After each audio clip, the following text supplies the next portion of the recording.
Hello everyone. நம்ம இப்போ unit one electric charges and ஃபீல்ட்ஸோட ப்ராப்ளம் பார்த்துட்டு இருக்கோம். இந்த ப்ராப்ளம் வந்து electric field and static equilibrium concept base பண்ணியிருக்கும். இந்த ப்ராப்ளத்தை ஃபுல்லாக ரீட் பண்ணிட்டு அதுக்கப்புறம் வீடியோ கண்டினியூ பண்ணுங்க. இந்த ப்ராப்ளத்தில் என்ன கொடுத்துருக்காங்கன்னா, ஒரு லிக்விட் ட்ராப்லெட் இருக்கு. அந்த லிக்விட் ட்ராப்லெட்டோட டென்சிட்டி கொடுத்துருக்காங்க. அது 1.26 இன் 10 power 3 kg per meter cube. அப்புறம் இந்த அஹ், இந்த லிக்விட் ட்ராப்லெட்ல வந்து ஒரு 6 எக்ஸஸ் எலக்ட்ரான் இருக்கு. அப்படின்னா நம்மளுடைய லிக்விட் ட்ராப்லெட் வந்து நம்மளுடைய நியூட்ரல் பொசிஷன்ல இருந்து அதிகமான எலக்ட்ரான்ஸ் வச்சிருக்கிறதுனால இது நெகட்டிவ் சார்ஜ்டு பார்ட்டிகளா மாறுது இந்த இந்த லிக்விட் ட்ராப்லெட்.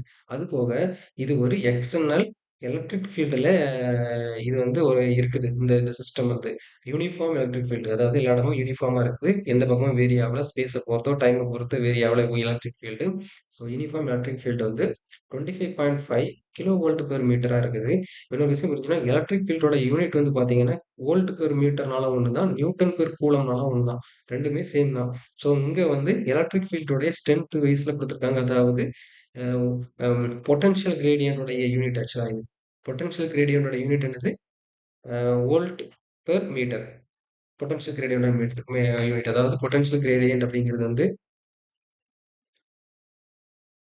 ஸோ உங்களுக்கு தெரியும், இது தேவையில்லாத விஷயம்னாலும் நம்ம டிஸ்கஸ் பண்ணிக்கலாம். ஸோ எலக்ட்ரிக் ஃபீல்டோடைய மேக்னிடியூட் மட்டும் நான் பேசுறேன். ஸோ ஜஸ்ட் மேக்னிடியூட் மட்டும் தான் பேசுறேன். ஸோ எலக்ட்ரிக் ஃபீல்டோட மேக்னிடியூட் பார்த்தீங்கன்னா பொட்டன்ஷியல் டிஃபரன்ஸ், அதாவது dV by potential difference dV by dx. So இதுதான் பொட்டன்ஷியல் கிரேடியன்ட். ஸோ இதோட யூனிட் பார்த்தீங்கன்னா வோல்ட் பெர் மீட்டர் தான் இதோட யூனிட். ஸோ இதோடைய டைரக்ஷனை பார்த்தீங்கன்னாக்க, ஸோ இப்போ டைரக்ஷன் பார்க்கும்போது நான் வந்து இதோட வேல்யூ பார்த்தா negative dV by dx. So நான் ஃபர்ஸ்ட் உள்ளது எழுதுனது நான் மேக்னிடியூட் தான், ஜஸ்ட் மேக்னிடியூட் மட்டும் தான் எழுதியிருக்கேன். அண்ட் இதுல வந்து எக்ஸ் டைரக்ஷன். ஓகே, ஸோ நான் எக்ஸ் டைரக்ஷன் இருக்குது.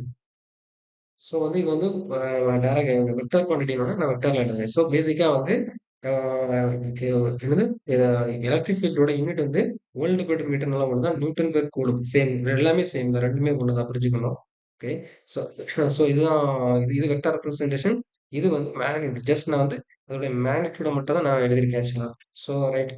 அப்போ அது போக, ஸோ இந்த மாதிரி சுச்சுவேஷன் இருக்கும்போது என்ன கொஸ்டின் கேட்டிருக்காங்கன்னா, இது வந்து இந்த இந்த எக்ஸஸ் எலக்ட்ரான்ஸ், இந்த இந்த எக்ஸஸ் எலக்ட்ரான்ஸ் இந்த இந்த இந்த இருக்கிறதுனால இது நெகட்டிவ் சார்ஜ் பார்ட்டிகளா இருக்குது. இது ஒரு எலக்ட்ரிக் ஃபீல்டு இருக்கிறதுனால இந்த நெகட்டிவ் சார்ஜ் பார்ட்டிகள் அது வந்து ஒரு ஃபோர்ஸை வந்து கண்டிப்பா எக்ஸ்பீரியன்ஸ் பண்ணும். ஸோ இங்க என்ன கொஸ்டின் கேட்டிருக்காங்கன்னா, இதை வந்து keep stationary under the uniform. So வந்து இதுல வந்து இதோட கொஸ்டின் என்ன, இந்த டிராப்லெட்டோடைய ரேடியஸ் எவ்வளவா இருந்தா, அதான் இதோட வால்யூம் கூட சொல்லலாம், இல்ல ரேடியஸ். கரெக்ட், ரேடியஸ் வந்து கரெக்ட். வால்யூம் வந்து ரேடியஸ் அப்படிங்க. ஓகே, ரேடியஸ் தான் அவங்க கேட்டிருக்காங்க. இதோட டிராப்லெட் வந்து எவ்வளவு ரேடியஸா இருந்ததுன்னா, இதால வந்து ஒரு ஸ்டேஷனரியா பூமியை நோக்கி கீழே விடாம அப்படி ஸ்டேஷனரியா நிற்க முடியும். ஸோ இதுதான் கொஸ்டின் பாருங்க. Keep kept stationary under uniform electric field. அப்படின்னா இந்த இடத்துல கிராவிட்டி பத்தி அவங்க பேசவே இல்லை. ஆனா நம்ம கிராவிட்டி பத்தி நீங்க ஒரு இதை பண்ணா, கிராவிட்டி ஃபார் எக்ஸாம்பிள், இப்போ வந்து இப்போ இந்த இதுல வந்து இந்த டிராப்லெட்ல வந்து எலக்ட்ரிக் ஃபீல்டு இல்லைன்னா இந்த டிராப்லெட் பொத்துன்னு கீழே விழுந்துரும். So gravity. ஆனா இவங்க என்ன கேட்டாங்க, ஸ்டேஷனரியா நிற்கும், எந்த ஒரு சப்போர்ட் இல்லாம ஸ்டேஷனரியா நிற்கும். ஸோ அப்போ அது எப்போ பாசிபிள்னா, அப்போ நம்ம மோஷன் வந்து மொத்தத்துல கிராவிட்டி கீழ் நோக்கி ஆக்ட் ஆகுது அப்படிங்கிறது பார்ப்போம். ஸோ இது என்னுடைய coordinate system, X axis Y axis. So X ஆக்சிஸ்ல உள்ள யூனிட் வெக்டார் வந்து ஐ வெக்டார், ஒய் ஆக்சிஸ்ல உள்ள unit vector j vector. So unit vector again நான் சொல்றேன், அதுக்கு மேக்னிடியூடோட வேல்யூ ஒன்று, அதுக்கு டைரக்ஷன் மட்டும் தான் இருக்கும். அது போக இது gravitational force, so sorry gravitational field கீழ் நோக்கி ஆக்ட் ஆகுது. இப்போ எலக்ட்ரிக் ஃபீல்டோட டைரக்ஷன் அவங்க கொடுக்கவே இல்லை. இதுல எந்த டைரக்ஷன் இருக்க வாய்ப்புகள் இருக்கு நீங்க பாத்தீங்கன்னா, இது வந்து இது என்னது, நெகட்டிவ் சார்ஜ் பார்ட்டிகல். அப்போ எலக்ட்ரிக் ஃபீல்டு நல்லா பாத்துக்கோங்க. சப்போஸ் எலக்ட்ரிக் ஃபீல்டு நான் இந்த டைரக்ஷன்ல கொடுக்குறேன்னா, இப்போ நீங்க உங்களை பார்க்க இதை இது பார்க்கும்போது எப்படி பாக்குதுன்னா, இது கீழ் நோக்கி இருக்கு. அதாவது இது நம்ம வந்து என்னது, ஃப்ரீ பாடி டயக்ராம் வரைஞ்சோம்னா, இந்த liquid droplet free body diagram வரைஞ்சோம்னா பாருங்க, இதுல வந்து W is equal to minus mg J vector. So J vector அப்படிங்கிறது வந்து வெக்டார் வெக்டார் ரெப்ரசன்டேஷன். ஸோ வந்து மைனஸ்ங்கிறது டைரக்ஷன் குறிக்குது. ஸோ கீழ் நோக்கி இருக்குன்னா W. ஆனா இங்க ஃபோர்ஸ் வந்து இதுல ஒரு ஃபோர்ஸ் வந்து அதுக்கு ஈக்குவலான ஒரு ஃபோர்ஸ் வந்து ஜென்ரேட் ஆகணும். அப்படின்னா தான் அது வந்து ஸ்டேஷனரியா நிற்கும். அப்படிங்கிறதுனால அந்த ஃபோர்ஸ் வெக்டார் அது ஆகணும். அந்த ஃபோர்ஸ் வெக்டார் தகுந்த மாதிரி இந்த கிராவிடேஷன் சாரி எலக்ட்ரிக் ஃபீல்டு எந்த டைரக்ஷனா இருக்கும். ரெண்டு கண்டிஷன் இருக்கு நமக்கு, இங்க எதுவுமே கொடுக்கல. அதாவது எலக்ட்ரிக் ஃபீல்டு எந்த டைரக்ஷன்ல இருக்குமான்னு தெரியாது, அப்படி இல்லைன்னா இந்த டைரக்ஷனா இருக்குமான்னு கூட தெரியாது. இந்த டைரக்ஷன், இந்த ரெண்டுல எந்த டைரக்ஷன் இருக்க வாய்ப்புகள் இருக்கு நீங்க யோசிச்சு பார்த்தா உங்களுக்கு தெரியும். இப்ப பார்த்தீங்கன்னா, இது நெகட்டிவ் சார்ஜ் பார்ட்டிகிள். இப்ப இது ஒரு பாசிட்டிவ் சார்ஜ் பார்ட்டிகிளா இருந்ததுன்னா, எலக்ட்ரிக் ஃபீல்ட் இந்த டைரக்ஷன்ல இருக்கும். அதாவது இந்த டைரக்ஷன்ல எக்ஸாக்ட்டா. ஏன்னா, பாசிட்டிவ் சார்ஜ் பார்ட்டிகிள்ல வந்து இந்த ஃபோர்ஸ் வந்து மேல் நோக்கி ஆக்ட் ஆகும். சேம் டைரக்ஷன்ல. ஆனா, இது நெகட்டிவ் சார்ஜ் பார்ட்டிகிள் இருக்கிறதுனால, நம்மளுடைய எலக்ட்ரிக் ஃபீல்டோட டைரக்ஷன் இந்த டைரக்ஷன்ல தான் இருக்கணும். அதுதான் கரெக்ட்டு. ஸோ இதுதான் எலக்ட்ரிக் ஃபீல்ட் டைரக்ஷன் நம்ம கண்டுபிடிச்சிட்டோம். ஸோ உங்களுக்கு அது புரியும் நம்புறேன். எலக்ட்ரிக் ஃபீல்டு ஒரு சார்ஜ் எப்படின்னா, நீங்க பார்த்தீங்கன்னா, இப்போ ஜென்ரலா நான் எழுதுறேன். ஒரு எலக்ட்ரிக் ஃபீல்டு என்ட்ட இருக்குது. இந்த எலக்ட்ரிக் ஃபீல்டுல ஒரு ஒரு பாசிட்டிவ் சார்ஜ்ன்னு எழுதுறேன். லெட்ஸ் சே பாசிட்டிவ் சார்ஜ் வந்து ஒரு அ ம் எப்படி சொல்றது? அதோட குவான்டிட்டி Qன்னு வச்சுக்குவோம். இல்ல Q நாட் பாசிட்டிவ் Qன்னு வச்சுக்குவோம்.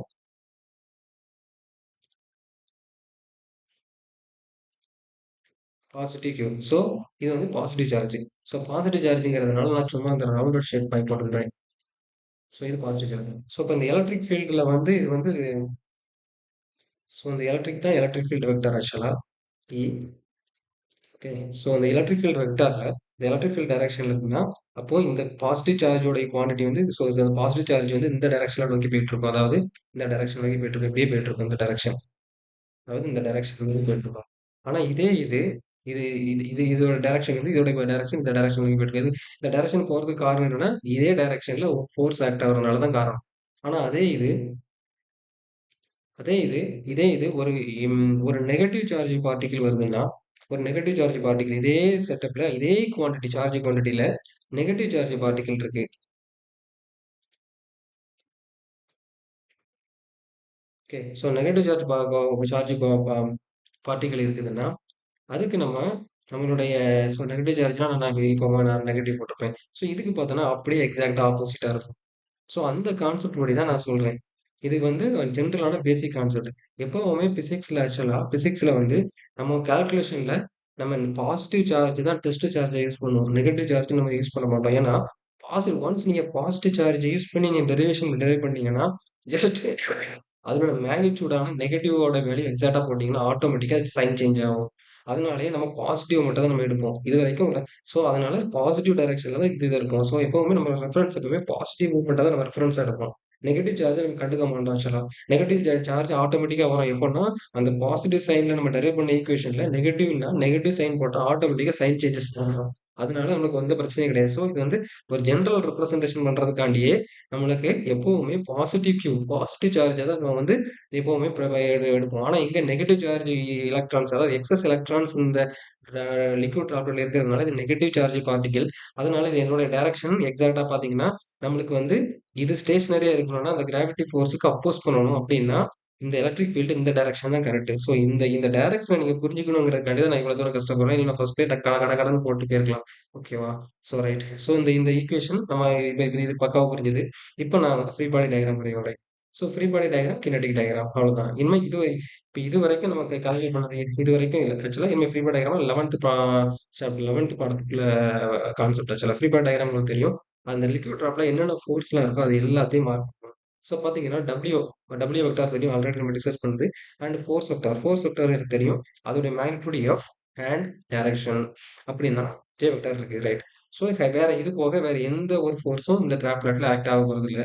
அதனால இதோட ஸ்டாப் பண்ணிக்கிறேன். ஸோ ஃப்ரீ பாடி டயகிராம் இது cause effect. So effect diagram பார்த்தீங்கன்னா, இதுல வந்து ஸ்டாட்டிக் ஈக்விலிபிரியமா இருக்கு. அப்படிங்கும்போது, இதுல எந்த ஒரு ஆக்ஸலரேஷனும், எக்ஸ் டைரக்ஷனும், ஒய் டைரக்ஷனும் இருக்க போறதில்ல. அப்படிங்கிறதுனால, இதோட வேல்யூ அப்படியே எக்ஸாக்ட்டா ஸ்டாட்டிக்கா இருக்குது. அதாவது இது போட்டிருக்கேன். ஸோ இது வந்து ஸ்டாட்டிக் ஈக்விலிபிரியம் அப்ளை பண்ணாலும் இதே ஆன்சர் தான் வரும். நியூட்டன் செகண்ட் லா அப்ளை பண்ணாலும் பேசிக்கா இதே ஆன்சர். நான் பொதுவா சேம் ஸ்ட்ராட்டஜி எல்லாத்துக்கும் யூஸ் பண்றதுனால, நான் இந்த மாரி யூஸ் பண்றேன். வேற ஒண்ணும் கிடையாது. அது போக நான் இப்ப நான் என்ன கண்டுபிடிக்கணும்னா, மேக்னிட்யூட் ஆஃப் ஃபோர்ஸ் வந்து எவ்வளவு ஜெனரேட் ஆகுது அப்படிங்கிறத கண்டுபிடிக்கணும். அப்ப நான் என்ன பண்ணணும்னா, magnitude of electric field with respect is sorry. So magnet of electric field தான் correct. So magnet of electric field வந்து என்ன அப்படின்னு பார்த்தோம்னாக்க, நம்மளுக்கு தெரியும் அவங்க கொடுத்துருக்காங்க ஃபீல்டு ஸ்ட்ரென்த் கொடுத்துருக்காங்க. Volt per metre 25.5 metre cube. அதாவது 10 பவர் 3 வந்து கிலோவுக்கு பதிலா 10 பவர் 3 போட்டாச்சு. Volt per metre. இப்போ பார்த்தோம்னாக்க வோல்ட் பெர் மீட்டரை வந்து இதுக்கு என்ன meaning actually per coulomb joule per coulomb தான் answer actually. Joule per coulomb. Oh sorry. So இது வந்து வெக்டார் ரெப்ரசென்ட் பண்ணிருக்கேன் actually. Sorry. So vector represent வந்து நெகட்டிவ் வேல்யூ. ஸோ இது வந்து மேக்னிட்யூடு. ஸோ நான் இப்போ வந்து வெக்டார் ரெப்ரசன்ட் பண்ணியிருக்கேன். இது ஜூல் கிடையாது. Actually vector representation. ஸோ இது நெகட்டிவ் டைரக்ஷன்ல இருக்கு அப்படிங்கிறதுனால right. So magnitude of force at each position right. So அதோடைய ஃபோர்ஸோட ஈச் பொசிஷன் மேக்னிட்யூடோட வேல்யூ பாருங்க. இ டைம்ஸ் கியூ அது தெரியும். அதாவது எலக்ட்ரிக் ஃபீல்டு வந்துங்கிறது என்னது ஃபோர்ஸ் பெர் யூனிட் சார்ஜ் அப்படிங்கிறதுனால எனக்கு வந்து கியூ அப்படிங்கிற சார்ஜுக்கு என்னோட கியூங்கிற சார்ஜுக்கு அதோடைய ஃபோர்ஸ் எவ்வளோ ஜென்ரேட் ஆயிருக்கும்னா force per unit charge into அதோடைய உண்மையான சார்ஜ் நம்ம இருக்கும்போது நம்மளுக்கு இந்த வேல்யூ வரும் ஆக்சுவலா. ஸோ அதனால இதோட மேக்னிட்யூட் கண்டுபிடிச்சாச்சு. அது போக என்னோட டைரக்ஷன் நான் இந்த எலக்ட்ரிக் ஃபீல்டோட டைரக்ஷன் நான் யோசிக்கணும் அவசியம் கிடையாது. நான் ஆல்ரெடி எனக்கு தெரியும் இது நெகட்டிவ் சார்ஜ் பார்ட்டிக்குங்கிறதுனால இந்த எலக்ட்ரிக் ஃபீல்டோட டைரக்ஷனுக்கு ஆப்போசிட்டாக தான் என்னுடைய ஃபோர்ஸ் டைரக்ஷனாக இருக்கும்போது இங்கிறதுனால இந்த இந்த மேக்னிட்யூட்லேருந்து நான் டைரக்டாகவே நான் டைரக்ஷன் மெஷர் பண்ணிட்டேன். அதாவது எழுதிட்டேன். ஸோ இது டைரக்ஷன் இதுவும் டைரக்ஷன். ஸோ வந்து இப்போ பார்த்தீங்கன்னா நம்ம வந்து எல்லா ஃபோர்ஸையும் நம்ம டிஃபைன் பண்ணியாச்சு. நம்ம வந்து இப்போ நியூட்டன்ஸ் லா அப்ளை பண்ணிதான் நியூட்டன்ஸ் லா அப்ளை பண்ணாச்சுன்னா சமேஷன் ஆஃப் ஃபோர்ஸ் வெக்டார் அதாவது resultant vectors equal to mass into acceleration vector. So அப்படிங்கும்போது இங்க வந்து ஒன்லி ஜே டைரக்ஷன்ல மட்டும் தான் ஃபோர்ஸ் இருக்குது. அதாவது வெர்டிகல் டைரக்ஷன் மட்டும் தான் ஃபோர்ஸ் இருக்குதுங்கிறதுனால ரைட் இந்த ஈக்குவேஷன்ஸ் ஜே மட்டும் நம்ம காம்பவுண்ட் மட்டும் மொத்தத்தில் எல்லாமே பேலன்ஸ் ஆகுது. ஜே மட்டும் நம்ம ஈக்குவேட் பண்ணலாம். ஜே காம்பவுண்ட் மட்டும் ஈக்குவல் பண்ணா நம்மளுக்கு F F force equal 10m கிடைக்குது. 10m. ஸோ இதுல இருந்து நான் மாஸ் இது எம்ங்கிறது மாஸ் பேசிக்கா. ஸோ மாஸ் தான் நம்ம கண்டுபிடிக்க போறோம் ஆக்சுவலா. ஏன்னா அந்த லிக்விட் டிராப்லெட் பார்த்தீங்கன்னா எதை பொறுத்து இருக்குன்னா மாஸை பொறுத்து இருக்கு. இந்த மாஸ் வந்து வால்யூமை பொறுத்து இருக்கு. வால்யூம் வந்து ரேடியஸை பொறுத்து இருக்கு. ஓகேவா? ஏன்னா இல்ல இந்த இந்த இந்த வெயிட் இருக்குல்ல அந்த ஃபோர்ஸ் வந்து பார்த்தீங்கன்னா மாஸ் ரொம்ப அதிகமா இருந்தா அதோட ஃபோர்ஸ் அதிகமாயிரும். அதே சமயம் வெயிட்டால ஃபோர்ஸ் அதிகமாயிரும். ஸோ மாஸ் அதிகமா இருந்தா வால்யூம் அதிகமா இருந்தா ரேடியஸை பாதிக்கும். ஸோ நம்ம கரெக்டான ரேடியஸ் இப்ப கண்டுபிடிக்க போறோம். இப்ப பாருங்க. இப்போ இந்த ஈக்குவேஷன்ல இருந்து ஸ்ட்ரெயிட்டா எஃப் 10m கண்டுபிடிச்சாச்சு. ஸோ எஃப் ஓட வேல்யூ நான் ஸ்ட்ரெயிட்டா சப்ஸ்டிட்யூட் பண்றேன் ஈக்குவேஷன்ஸ்ல. ஸோ சப்ஸ்டிட்யூட் பண்ணாச்சுன்னா எனக்கு இந்த வேல்யூ வருது. ஸோ மாஸ்ங்கிறது டென்சிட்டி இன்டு வால்யூம் அது உங்களுக்கு தெரியும். ஸோ அப்படிங்கும்போது அந்த டென்சிட்டி நமக்கு கொடுத்ததுனால இப்பெல்லாம் வால்யூம்ல ஸ்ட்ரெயிட்டா கண்டுபிடிச்சிட்டேன். So volume equal to 4/3 pi R cube. இது என்னது ஸ்பியரோடைய வால்யூம் என்னது 4/3 பை ஆர் கியூப். ஸோ இதுல இருந்து ஆர் வேல்யூ கண்டுபிடிச்சிட்டோம். இதுல ஒரு பெரிய பிரச்சனையான விஷயம் என்னன்னா கான்செப்ட் எல்லாம் கரெக்ட் ஆன்சர் எல்லாம் கரெக்டா வருது. எனக்கு கால்குலேட்டர் கையில இருக்கு அதனால ஆன்சர் பண்ணிட்டேன். ஆனா உங்களுக்கு இந்த மாதிரி கால்குலேஷன் நீங்க எப்படி கால்குலேட் பண்ண போறீங்கன்னு எனக்கு தெரியல. எதுக்கு இந்த மாதிரி கொஸ்டின் கேட்கறாங்கன்னு எனக்கு புரியல ஆக்சுவலா.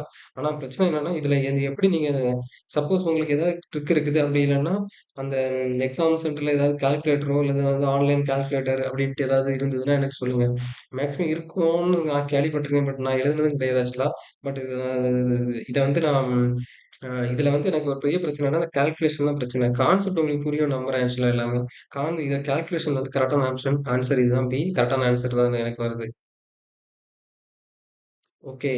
Thank you. இதுதான் மொத்த வீடியோ. ஸோ உங்களுக்கு இந்த இந்த எலக்ட்ரிக் ஃபீல்டோட கான்செப்ட் உங்களுக்கு புரிஞ்சிருக்கும்னு நான் நம்புறேன் ஆக்சுவலா. ஸோ வந்து என்னுடைய மோட்டிவ் வந்து என்னன்னா, இந்த ப்ராப்ளத்த சால்வ் பண்றது கிடையாது. இதன் மூலமா உங்களுக்கு கான்செப்ட்ட சொன்னாச்சுன்னா உங்களுக்கு தெளிவா இருக்கும் அப்படின்னு நம்பி தான் நான் இந்த மாரி அப்ரோச் நான் பண்றேன். வெறுமனே கான்செப்ட் மட்டும் பக்கமா சொன்னாலாம் புரியாது. அதே சமயத்துல அந்த எக்ஸ்பீரியன்ஸ் கிடைக்காது. அந்த ப்ராப்ளத்துல உள்ள ப்ராப்ளங்கள் நம்ம சால்வ் பண்ணும்போது தான் எக்ஸ்பீரியன்ஸ் கிடைக்கும். ஃபார் எக்ஸாம்பிள் பார்த்தீங்கன்னா, இந்த ப்ராப்ளத்துல பார்த்தீங்கன்னா, நம்மளுக்கு எலக்ட்ரிக் ஃபீல்டோட டைரக்ஷன் கீழ் நோக்கி இருக்குது. நம்மளுடைய சார்ஜ் பார்ட்டிகிளுடைய வேல்யூ என்ன? -6 ஆக்சுவலா. ஸோ இப்ப இதுக்கு தான் நான் வந்து அந்த எலக்ட்ரிக் ஃபீல்டுடைய இந்த கான்செப்ட் வந்து இதுக்கு தேவைப்படும் அப்படிங்கிறது. இப்ப நம்ம வந்து ஜெனரலா நம்ம என்ன எழுதணும் ஆக்சுவலா எலக்ட்ரிக் ஃபீல்ட் அப்படிங்கிற வெக்டார் நான் சொல்றேன். ஸோ இந்த மாதிரி நீங்க அனலைஸ் பண்ணா மட்டும் தான் நீங்க நெறைய விஷயம் பண்ண முடியும். நான் உங்கள்ட்ட சொன்னேன்ல, நான் வந்து எலக்ட்ரிக் ஃபீல்ட் இந்த பாசிட்டிவ் சார்ஜ வச்சு தான் நம்ம எப்பவுமே மெஷர் பண்றதுக்கு காரணம் அப்படிங்கிறத நான் சொல்றேன் பாருங்க இந்த இடத்துல. இந்த இடத்துல எலக்ட்ரிக் ஃபீல்டுடைய ஜெனரலா ஃபோர்ஸ் உடைய vector F vector equal to எவ்வளவு ஆக்சுவலா? q டைம்ஸ் அதோடைய scalar value times magnitude of E vector actually. Sorry vector quantity. ஓகேவா? ஸோ இதுதான். ஸோ ஃபோர்ஸ் வெக்டார்ஸ் ஈக்குவல் இது.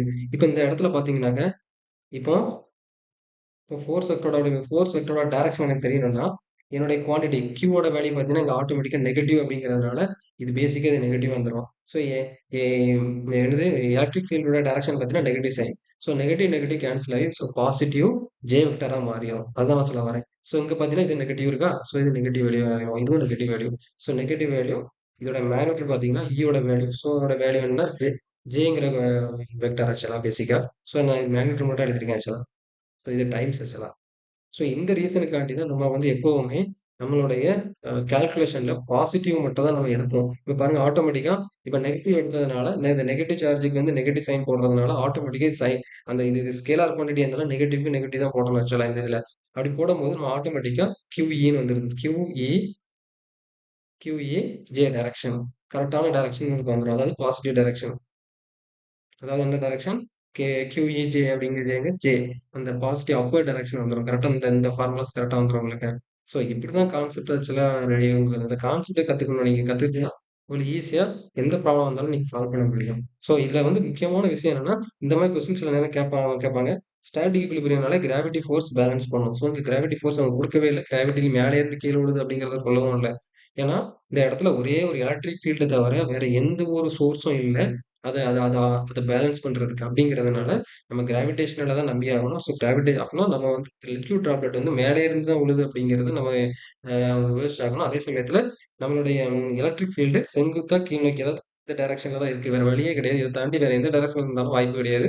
அது ஸ்டேஷனரியா இருக்காது. பொத்துன்னு கீழ விழுந்துரும். தலைய நோக்கி கீழ விழுந்துரும். ஸோ இதுதான் கான்செப்ட் ஆக்சுவலா. உங்களுக்கு பிடிச்சிருக்கும்னு நம்புறேன். Thank you.